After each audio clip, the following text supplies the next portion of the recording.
नमस्कार दोस्तों, नैन क्लासेस में आपका बहुत बहुत स्वागत है। इस वीडियो में आज हम लोग देखेंगे फिजिक्स का काफ़ी इंपॉर्टेंट टॉपिक हीट, जिसको हिंदी में हम लोग ऊष्मा बोलते हैं।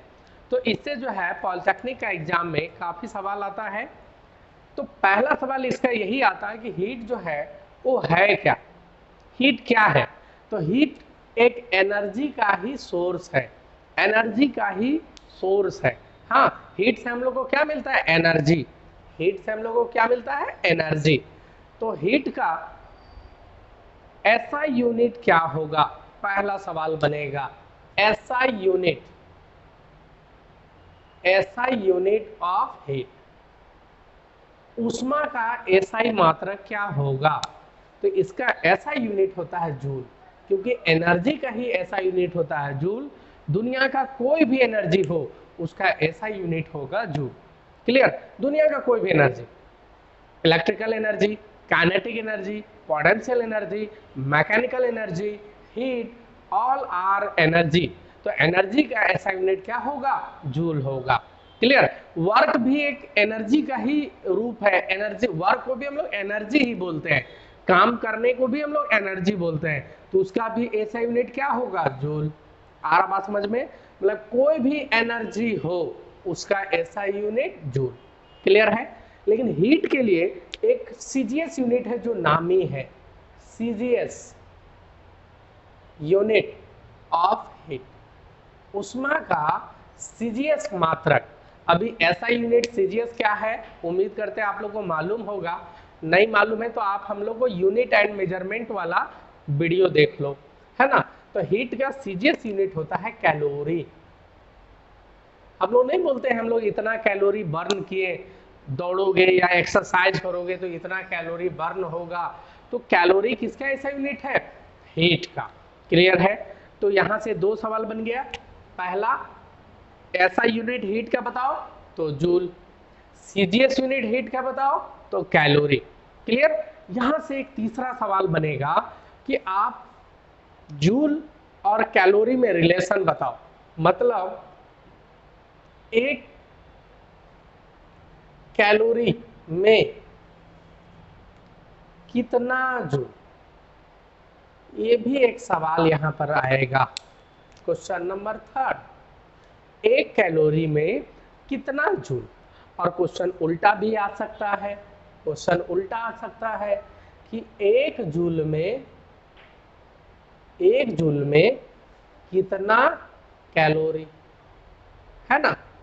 तो देखो, एक अगर रट्टा मार लोगे तो दूसरा तो आराम से निकाल ही लोगे, है ना।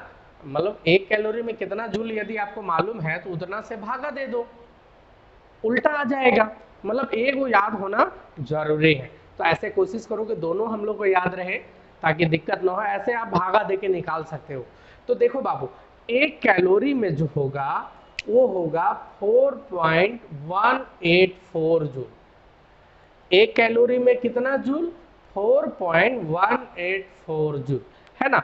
मतलब कहीं कहीं राउंड फिगर में आपको 4.1 जूल भी बोल सकता है, ये भी सही है। कभी कभी 4.2 भी दे सकता है। हाँ, 184 को सीधे 2 बोल देगा, 4.2 जूल, तो ये भी चलेगा बाबू। हाँ, लेकिन एक्यूरेट वैल्यू है 4.184, 4.184 जूल। तो एक कैलोरी में कितना जूल, तो 4.184। 184 नहीं पढ़ते हैं बाबू, पॉइंट के बाद हमेशा डिजिट पढ़ते हैं। 4.184, 184 नहीं। आ रहा बात समझ में। चलो, तो एक जूल में कितना कैलोरी, तो 4.184 को एक से भागा दे दो, आ जाएगा। तो ये आएगा आपका 0.239, 0.239, 0.239, है ना। कभी कभी 0.24 भी दे देगा तो भी चलेगा। तो ये दोनों रट्टा मार लो बाबू, वैल्यू वाला तो रट्टा ही मारना पड़ेगा, एक आध बार लिखोगे तो कंफर्म हो जाएगा। तो ये आपका 4 क्वेश्चन यहां बन गया। क्लियर। अब बात करते हैं कि हीट जो होता है ये फ्लो कैसे करता है। तो ये हमेशा हाई टेम्परेचर से लो में बहेगा। अरे कोई भी चीज, मान लो पानी का पाइप ले लिए, पानी का पाइप ले लिए, इसमें पानी भरा हुआ है बाबू, पानी भरा हुआ है। तो ऑटोमेटिक किधर जाएगा, नीचे से पानी ऊपर जाएगा? कभी भी नीचे से ऊपर जाएगा पानी? नहीं, हमेशा ऊपर से नीचे जाता है ऑटोमेटिक। नीचे से ऊपर भेजना तब तो हमको मोटर लगाना होगा। क्लियर? तो हमेशा पानी जो है ऊपर से नीचे बहता है। करंट किधर बहेगा? हाई पोटेंशियल से लो की ओर। पानी बहेगा हाई से लो की ओर, करंट बहेगा हाई से लो की ओर। तो उसी तरह हीट भी किधर से किधर बहेगा? हीट भी किधर से किधर बहेगा? तो हाई से लो। तो हीट कैसे फ्लो होगा? हाई टेम्परेचर से किधर? लो टेम्परेचर की ओर, हमेशा हाई से लो। आ रहा बात समझ में? अब एक बात यहां समझो, सिंपल समझना। एक कप है ना, एक कप है, इसमें चाय भरा हुआ है। कप में क्या भरा हुआ है? चाय भरा हुआ है, ठीक है। और ये चाय का टेम्परेचर है, सपोज करो 80 डिग्री सेल्सियस। कितना है टेम्परेचर? 80 डिग्री सेल्सियस चाय का टेम्परेचर है। और ये एक रूम में रखा हुआ है ना, बेंच उंच पे रखा हुआ है। तो रूम का टेम्परेचर सपोज करो है 30 डिग्री सेल्सियस। रूम का कितना है? 30 डिग्री सेल्सियस। तो चाय थोड़ा देर में क्या हो जाएगा? ठंडा होने लगता है। तो क्या होता है, जल्दी से बताओ तो क्या होता है? चाय का जो हीट है ये 80 है और रूम है 30 डिग्री। तो ये चाय वाला हीट कहाँ चला जाएगा? रूम में। चाय वाला हीट कहाँ चल जाएगा? रूम में। हमेशा हाई टेम्परेचर से लो। क्लियर? तो ये चाय फिर क्या हो जाएगा? ठंडा। अब इसमें इतना हीट नहीं है कि पूरा रूमवा को गर्म कर सके, लेकिन रूम में हीट तो चला जाएगा। आ रहा बात समझ में? अब सुनो बाबू, सपोज करो ये चाय का टेम्परेचर 80 है और इसको जो है हम एक ऐसा रूम में डाल दिए हैं, वो रूम में का टेम्परेचर है 90 डिग्री सेल्सियस। अब जल्दी से बताओ क्या होगा? अब चाय ठंडा होगा? नहीं, चायवे गर्म हो जाएगा, चायवे 90 पहुंच जाएगा। आ रहा बात समझ में? तो हीट हमेशा हाई से लो की ओर बहेगा, लो से हाई नहीं। लो से अगर हाई बहाना है तो फिर आपको फिर एनर्जी खर्च करना पड़ेगा। अच्छे से समझिएगा इस बात को। अभी तक यहाँ 4 चीज समझ में आया। 5वां चीज समझ में आया कि हीट हमेशा बहेगा हाई टेम्परेचर से लो टेम्परेचर में। ठीक, 5 चीज ही अभी अभी हम लोग समझे हैं। उसके बाद अभी फिर से हम लोग समझेंगे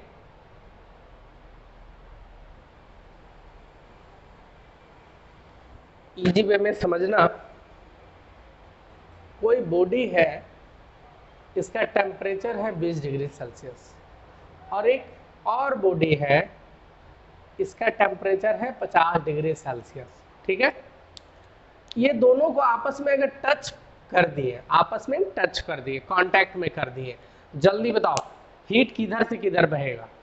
ये 20 वाला हीट इधर भागेगा कि 50 वाला हीट इधर जाएगा? तो नो डाउट 50 वाला हीट किधर जाएगा? 20 की ओर। और ये 20 वाला हीट क्या होने लगेगा? बढ़ने लगेगा, 21, 22, 23, 24 होने लगेगा। और जैसे दोनों इक्वल हो जाएगा फिर नहीं बहेगा, फिर फ्लो नहीं करेगा। ये दोनों अगर इक्वल टेम्परेचर हो गया फिर फ्लो नहीं करेगा। तो हीट किधर से किधर जाएगा? जल्दी से बताओ। हमेशा हाई से लो, 50 से 20 की ओर जाएगा। क्लियर है? और जैसे ये दोनों का टेम्परेचर सेम हो जाए हीट का फ्लो होना रुक जाएगा। आ रहा बात यहां समझ में? अच्छा एक बात बताओ जल्दी से, एक बात बताना, ठंडा के दिन में जो है, ठंड के दिन में, अच्छा हम लोग का बॉडी टेम्परेचर पहले कितना है ये बताओ। हम लोग का बॉडी टेम्परेचर कितना है? बॉडी का टेम्परेचर हम लोग का कितना है? तो हम लोग का बॉडी टेम्परेचर जो है कितना है मालूम है तुम लोगों को? तो देखो टेम्परेचर हम लोग 3 स्केल से नापते हैं। एक है सेल्सियस, दूसरा है फ़ारेनहाइट, तीसरा है केल्विन, है ना। सेल्सियस, सेल्सियस, फ़ारेनहाइट और तीसरा है केल्विन। हम लोग मेनली यही 3 पे नापते हैं, तो और भी बहुत सारा, लेकिन मेनली हम लोग नापते यही है। तो एक क्वेश्चन यहाँ पर और बनेगा कि टेम्परेचर का ऐसा यूनिट क्या होता है? टेम्परेचर का एसआई यूनिट, यानी 5 तक वहां सीखे थे, तो छठा एसआई यूनिट ऑफ टेम्परेचर, तापमान का एसआई यूनिट क्या होगा? ये तीनों में कौन होगा? सेल्सियस, फ़ारेनहाइट की केल्विन? तो केल्विन होता है। क्या होता है? एसआई यूनिट केल्विन होता है। आ रहा बात समझ में? ये भी क्वेश्चन बहुत ही नामी है, बहुत बार आता है। तो एसआई यूनिट हम लोग सबसे ज्यादा यूज करते हैं सेल्सियस, तो हम लोग को लगता है कि एसआई यूनिट सेल्सियस है, लेकिन ये बात गलत है। एसआई यूनिट जो है केल्विन है। आ रहा बात समझ में? सेल्सियस नहीं है। सेल्सियस बहुत ज्यादा हम लोग यूज करते हैं, लेकिन है नहीं एसआई यूनिट। एसआई यूनिट है केल्विन। अब यहाँ पर बात करते हैं कि सर बॉडी टेम्परेचर हम लोग का कितना है? तो हम लोग का बॉडी का टेम्परेचर जो है, बॉडी का टेम्परेचर हम लोग का है 37 डिग्री सेल्सियस। अगर सेल्सियस में बात करोगे तो 37 डिग्री सेल्सियस हम लोग का बॉडी टेम्परेचर है। और हम लोग का बॉडी जानते हो चाहता है कि 37 मेंटेन रखे, 37 से ना ज्यादा बढ़ना चाहता है और ना ज्यादा कम होना चाहता है। 37 डिग्री से अगर ज्यादा हो गया तो इसी को हम लोग बोलते हैं कि बुखार लग गया। लेकिन बुखार जानते हो हम लोग कितना बोलते हैं? 100 डिग्री बुखार नहीं बोलते हैं। अरे उसको देख के हमको 100 डिग्री बुखार चढ़ जाता है। तो 100 डिग्री बुखार क्या उस सेल्सियस होता? 100 डिग्री 100 डिग्री उस सेल्सियस होता नहीं, उस 100 डिग्री फ़ारेनहाइट होता है। मतलब हम लोग अपना बुखार को क्या चीज में नापते हैं? फ़ारेनहाइट में नापते हैं, सेल्सियस में नहीं। तो हम लोग का बॉडी टेम्परेचर है 37 डिग्री सेल्सियस। 100 डिग्री बुखार का मतलब 100 डिग्री सेल्सियस नहीं, फ़ारेनहाइट। 100 डिग्री सेल्सियस अगर हो जाता तब तो बाबू बहुत फायदा हो जाता। किसी को बुखार लगा हुआ है 100 डिग्री सेल्सियस, तो उसका घर के लोगों को फायदा हो जाता। अब तुम बोलोगे कैसे फायदा होगा? ओकरे माथा पे चाय बना लेगा, ओकरे माथा पे खाना बना लेगा, क्योंकि 100 डिग्री में तो पानी उबलने लगता है बाबू, है ना? तो 100 डिग्री सेल्सियस नहीं होता है, 100 डिग्री फ़ारेनहाइट होता है। तो जल्दी से बताओ, बॉडी का टेम्परेचर सेल्सियस में 37 डिग्री, फ़ारेनहाइट में कितना और केल्विन में कितना? तो अगर दे देगा कि बॉडी का टेम्परेचर केल्विन में बताइए, तो आपको याद होना चाहिए ना, या तो इसके हिसाब से बनाना होगा। तो आपको सबसे पहले मैं सिखा दे रहा हूँ सेल्सियस को फ़ारेनहाइट में, फ़ारेनहाइट को सेल्सियस पे, और फिर केल्विन में। मतलब तीनों एक दूसरे में चेंज करने मैं आपको सिखा दे रहा हूँ। देखो इसके लिए फॉर्मूला क्या है। एक फॉर्मूला है C/5 बराबर फॉर्मूला 32 F-32/9, C/5 F-32/9 एक फॉर्मूला है। इससे आप सेल्सियस को फ़ारेनहाइट में, फ़ारेनहाइट को सेल्सियस में आसानी से बदल सकते हो। क्लियर? और दूसरा है, ठेठ में समझ लो, ये हुआ 6 ना, तो ये इसको मान लो 7वां। तो 8वां चीज, एक चीज समझ लो कि 0 डिग्री सेल्सियस में होता है 273 केल्विन, है ना? 0 डिग्री सेल्सियस में होता है 273 केल्विन। ये दोनों को कितना का आंकड़ा है? 273 का आंकड़ा है। अगर ये 1 डिग्री होगा, अगर ये 1 डिग्री सेल्सियस होगा, तो इसमें भी एक आप जोड़ दो, तो ये हो जाएगा 274 केल्विन।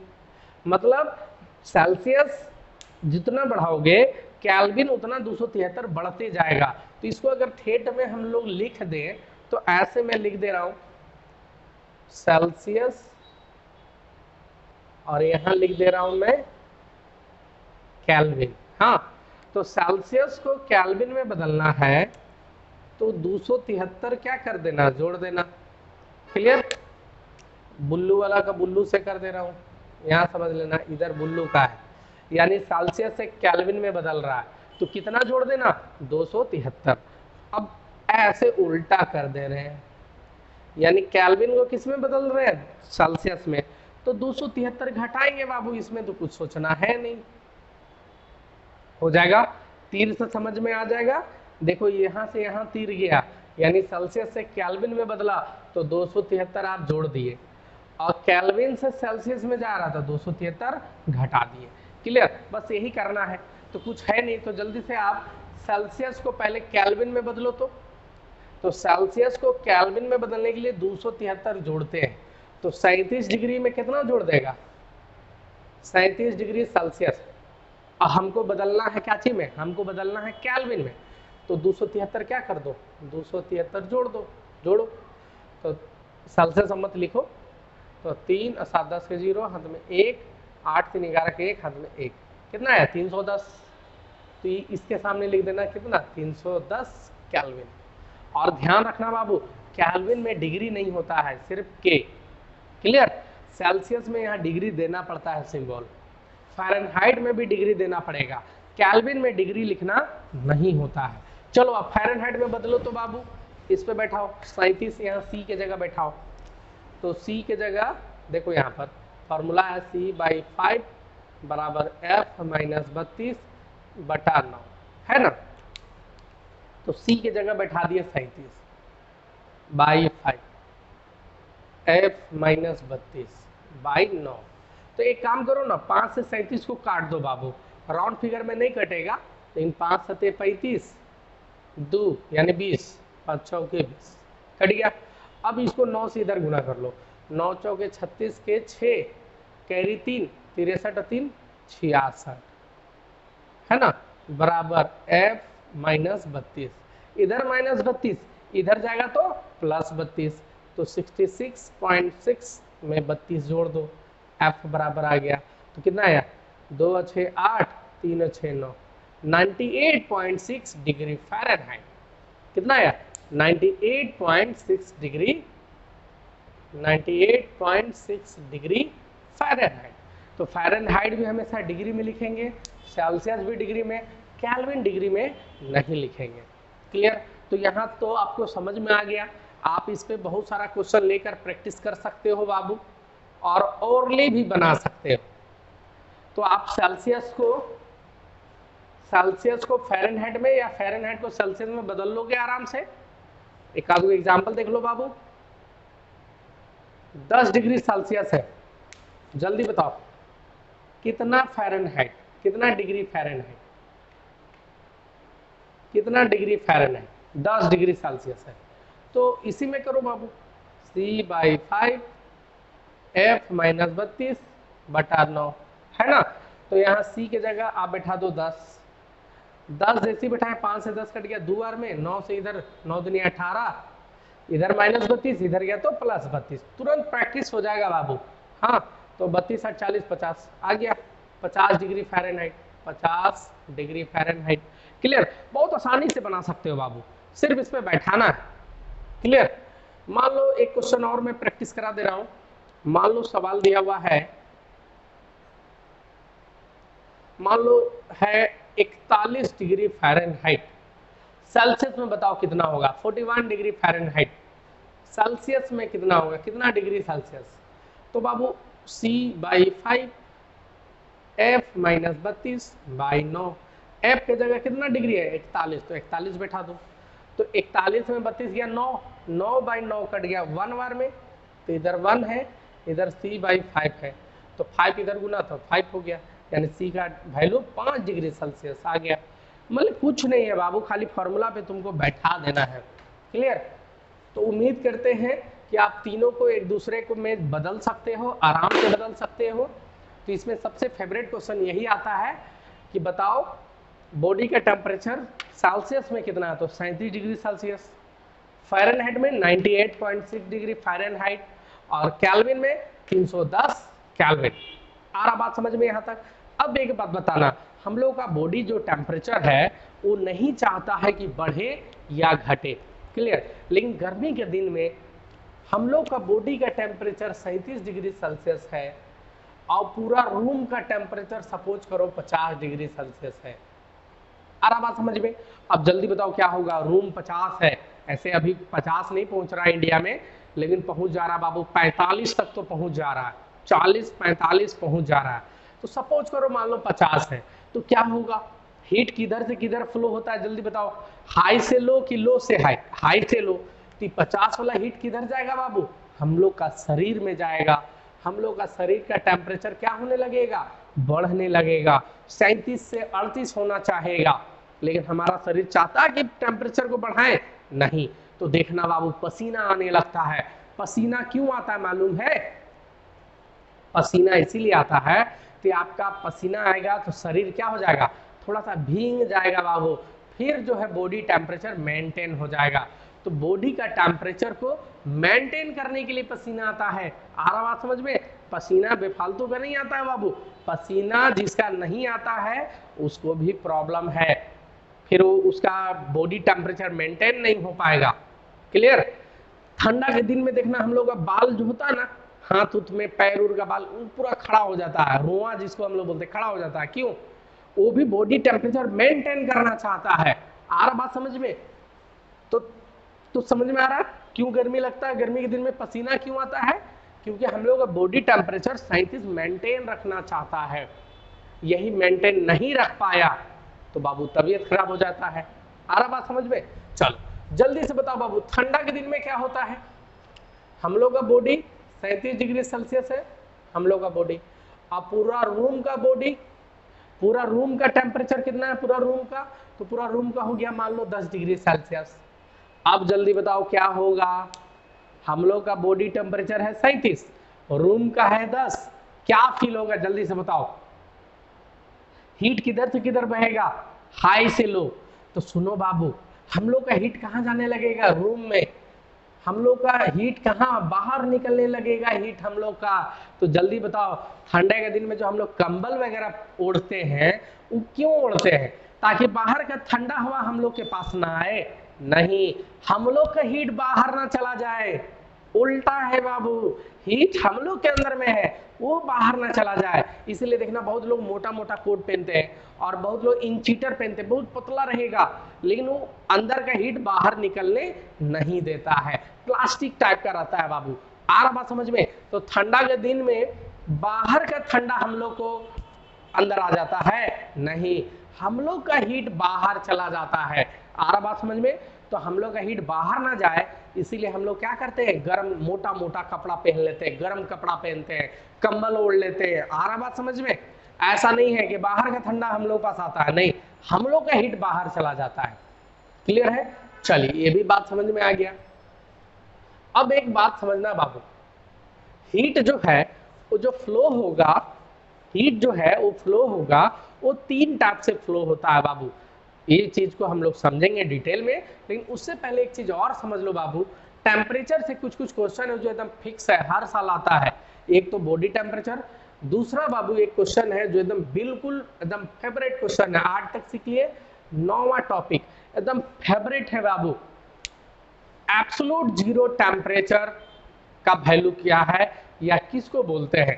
परम शून्य ताप, एब्सोल्यूट जीरो टेम्परेचर। ये बाबू इतना फेवरेट है, मतलब लगभग साल में क्वेश्चन रिपीट करते रहता है। परम शून्य ताप किसको बोलते हैं? परम शून्य ताप। इसका मतलब एक चीज और समझो बाबू, इसको घुरा के भी बोल देता है, वैसा टेम्परेचर जिससे कम कभी भी टेम्परेचर हो नहीं सकता है या हम लोग नाप नहीं सकते हैं, उससे नीचे टेम्परेचर हम लोग नहीं नाप सकते हैं। कितना से नीचे हम लोग टेम्परेचर नाप नहीं सकते। जैसे माइनस देखते हो, कश्मीर वगैरह में -1 डिग्री, -2 डिग्री, -5 डिग्री। आप चले जाओ यहाँ पर क्या नाम है, न्यूज में तो अधिकतर दिखाते रहता है, उसका -40 डिग्री चला जाता है। लद्दाख वगैरह तरफ बहुत सारा जगह है ऐसा जो -40 तक पहुंच जाता है, -40 डिग्री सेल्सियस। तो जल्दी बताओ, माइनस में 40 तो चला गया, तो कौन सा हम लोग कितना तक माइनस में नाप सकते हैं? तो हम लोग माइनस में नाप सकते हैं -273 डिग्री सेल्सियस। कितना तक नाप सकते हैं हम लोग बाबू? -273 डिग्री सेल्सियस तक हम लोग मेजर कर सकते हैं। और इसी को बराबर मान लिया गया 0 केल्विन, इसी को मान लिया गया 0 केल्विन। आ रहा बात समझ में? -273 डिग्री सेल्सियस बोलो या 0 केल्विन बोलो, बात एक ही है। आ रहा बात समझ में? इसका मतलब -273 से नीचे नहीं नाप सकते हैं, यानी केल्विन माइनस में नहीं जा सकता है। आ रहा बात समझ में? तो केल्विन कभी भी माइनस में नहीं मेजर करते हैं, सेल्सियस माइनस में हो जाएगा, फ़ारेनहाइट माइनस में हो जाएगा, लेकिन केल्विन कभी भी माइनस में नहीं हो सकता है। तो ये भी क्वेश्चन आ सकता है कि इनमें से कौन सा टेम्परेचर स्केल माइनस में नहीं हो सकता है। तो केल्विन कभी भी माइनस में नहीं। और इसका नाम एब्सोल्यूट जीरो क्यों पड़ा बाबू? क्योंकि इसमें जीरो होता है केल्विन। केल्विन का वैल्यू कितना होता है? जीरो। हम लोग रट्टा मारे हुए रहते हैं, एब्सोल्यूट जीरो टेम्परेचर कितना होता है? -273 डिग्री सेल्सियस। क्यों होता है मालूम नहीं। आज समझ में आया। -273 में केल्विन का वैल्यू होता है जीरो केल्विन, और -273 से नीचे टेम्परेचर हम लोग नाप नहीं सकते। हम लोग पास वैसा डिवाइस नहीं है जो उससे नीचे टेम्परेचर को नाप सकते हैं। क्लियर? तो इसी को मान लिया गया। तो -273 डिग्री सेल्सियस ऑप्शन में दे तो भी सही, जीरो केल्विन दे तो भी सही। तो एब्सोल्यूट जीरो टेम्परेचर समझ में आया किसको बोलते हैं? आ रहा बात समझ में? उसके बाद 10वां नंबर, ये भी एकदम फेवरेट क्वेश्चन है बाबू। अच्छा एक बात बताओ बाबू, सेल्सियस और केल्विन, सेल्सियस और केल्विन कभी बराबर हो सकता है? कोई भी ऐसा टेम्परेचर का वैल्यू है जिसपे सेल्सियस और केल्विन बराबर हो जाए? सेल्सियस और केल्विन बराबर हो जाए? नहीं, कोई ऐसा टेम्परेचर वैल्यू नहीं है। क्योंकि देखो तो दोनों में 273 का आंकड़ा है, कभी भी सेम नहीं हो सकता है। लेकिन क्या सेल्सियस और फ़ारेनहाइट कभी सेम हो सकता है? कोई ऐसा वैल्यू है जिसमें सेल्सियस और फ़ारेनहाइट सेम हो जाए? तो बिल्कुल है, सेल्सियस और फ़ारेनहाइट सेम बिल्कुल हो सकता है। वो एक टेम्परेचर है जो फिक्स है, वो वैल्यू पे दोनों सेम होता है। तो पॉलिटेक्निक में, रेलवे, एसएससी, हर जगह हर साल फेवरेट सवाल कि कौन सा टेम्परेचर पे सेल्सियस और फ़ारेनहाइट दोनों सेम होता है। तो जल्दी से बताइए। तो इसका आंसर होगा -40 डिग्री सेल्सियस या -40 डिग्री फ़ारेनहाइट। ये दोनों वैल्यू, अगर -40 डिग्री तुम सेल्सियस लोगे तो फ़ारेनहाइट आ जाएगा, फ़ारेनहाइट लोगे तो सेल्सियस आ जाएगा। तो इसीलिए सीधे रट्टा मार लेते हैं -40। सेल्सियस या फ़ारेनहाइट याद नहीं करते हैं। -40 डिग्री सेल्सियस या डिग्री फ़ारेनहाइट पे दोनों क्या होता है? सेम होता है। अब बोलोगे सर ये तो हम भी रट्टा मारे, थोड़ा प्रूफ करके दिखाइए। तो चलो प्रूफ करके दिखा देते हैं बाबू। यहाँ देखो, सी की जगह बैठा दो -40, बैठा दिए। 5 F -32/9 है ना बाबू। अब देखो तो बाबू 5 से 40 कट गया के बार में, 8 बार में। 8 को -8 से गुना करो, -72 F -32, और -32 इधर जाएगा तो हो जाएगा +32, हो जाएगा ना। तो F बराबर -72 और -32 उधर गया तो +32। तो F का वैल्यू देखो तो क्या आया बाबू? -40 डिग्री आया ना। तो फ़ारेनहाइट भी कितना हो गया? -40 डिग्री फ़ारेनहाइट हो गया। तो -40 डिग्री सेल्सियस में सेल्सियस और फ़ारेनहाइट दोनों क्या होता है? सेम होता है। तो ये भी बहुत बार क्वेश्चन आया है बाबू। तो 10 तक आ गया, कोई दिक्कत नहीं। Question number 11, question number 11, question number नहीं, मैं कंसेप्ट सिखाते जा रहा हूं और थोड़ा सीरियल नंबर देते जा रहा हूं ताकि आपको दिमाग से ना उतरे। 11 नंबर में बाबू एक सवाल आता है कि पानी का डेंसिटी कौन सा टेम्परेचर पे सबसे ज्यादा होता है? दूसरा क्वेश्चन, पानी का वॉल्यूम कौन सा टेम्परेचर पे सबसे कम होता है? पानी का वॉल्यूम कौन सा टेम्परेचर पे सबसे कम होता है या डेंसिटी सबसे ज्यादा होता है? अरे वॉल्यूम कम होगा तो डेंसिटी ज्यादा होगा, कौन सा टेम्परेचर पे, है ना, पानी के बारे में। तो इसका आंसर होगा 4 डिग्री सेल्सियस। पानी का वॉल्यूम सबसे कम होता है 4 डिग्री सेल्सियस पे। आ रहा बात समझ में? पानी का वॉल्यूम सबसे कम, है ना। तो डेंसिटी का फॉर्मूला आप जानते हो बाबू, डेंसिटी यानी घनत्व, मास बाय वॉल्यूम। तो वॉल्यूम यदि सबसे कम हो तो कम से अगर भागा दोगे बाबू तो ज्यादा आएगा। तो पानी का वॉल्यूम सबसे कम 4 डिग्री सेल्सियस में, और डेंसिटी सबसे ज्यादा, डेंसिटी यानी घनत्व, डेंसिटी सबसे ज्यादा, तो यही आंसर है बाबू, 4 डिग्री सेल्सियस। अब इसके बारे में थोड़ा सा डिटेल में हम लोग बात करेंगे कि पानी में क्या है प्रॉपर्टीज। देखो बाबू, किसी भी चीज का टेम्परेचर बढ़ाओगे तो वॉल्यूम क्या होता है, बढ़ता है। टेम्परेचर बढ़ाने से वॉल्यूम बढ़ता है, इसको थर्मल एक्सपेंशन बोलते हैं बाबू। किसी को भी गर्म करोगे तो उसका वॉल्यूम जो है बढ़ेगा। गर्मी के दिन में हम लोग भी फैल के सोते हैं, टेम्परेचर बढ़ाओगे तो वॉल्यूम बढ़ता है। टेम्परेचर घटाओगे ना बाबू तो सिकुड़ेगा, वॉल्यूम क्या होगा, कम होगा। टेम्परेचर बढ़ाने से वॉल्यूम बढ़ता है, टेम्परेचर घटाने से वॉल्यूम घटता है। लेकिन पानी के साथ थोड़ा सा अलग होता है बाबू, क्लियर। तो पानी के साथ क्या होता है, नहीं होता है। उसके बाद हीट का फ्लो होने का 3 तरीका है बाबू, कंडक्शन, कन्वेक्शन, रेडिएशन। ये सब बाबू हम लोग नेक्स्ट वीडियो में बात करेंगे, क्लियर।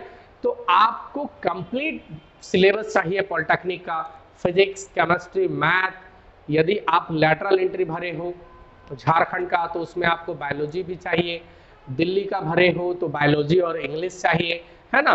तो यदि आप झारखंड पॉलिटेक्निक, बिहार, यूपी, दिल्ली, किसी भी स्टेट का पॉलिटेक्निक का कंप्लीट तैयारी करना चाहते हो तो आपके लिए स्पेशल हम लोग लर्निंग ऐप लाए हैं, Nayan classes learning app. Play store पे जाइए, नयन क्लासेस सर्च मारिए, आपको हमारा ऐप मिल जाएगा, क्लियर। और उसमें आपको कंप्लीट सिलेबस मिल जाएगा। तो बहुत बहुत धन्यवाद, थैंक यू।